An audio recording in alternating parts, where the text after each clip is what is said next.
Alright, so we know how to select, we know how to rotate the whole viewport. Let's also learn about zoom in and zoom out.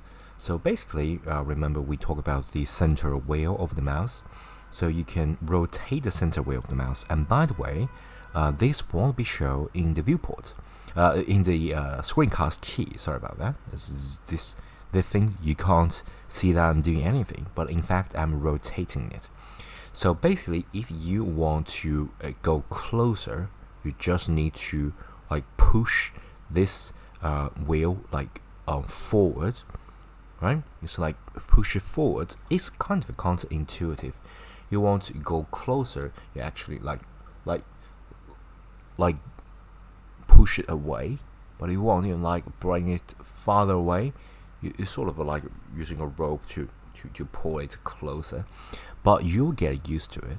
Okay, so right now I want you, if you got this mouse with a center wheel, play around with this, and I want you to, just combine all this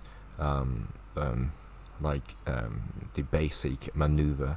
First click and click anywhere else, so it's the selected and unselected, and then using the center wheel, press it, hold and rotate, so you can see this amazing 3D render in a 2D viewport.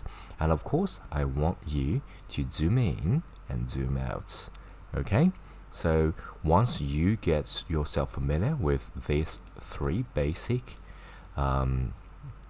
maneuver, we can continue to just change the place a little bit. It seems a little bit boring. Well, like a focus on the cube. If you watch tons of tutorials, and there is like a jargon, so like to delete this cube because we don't want to focus on this cube. So yeah, next video we're going to sort of get away a little bit.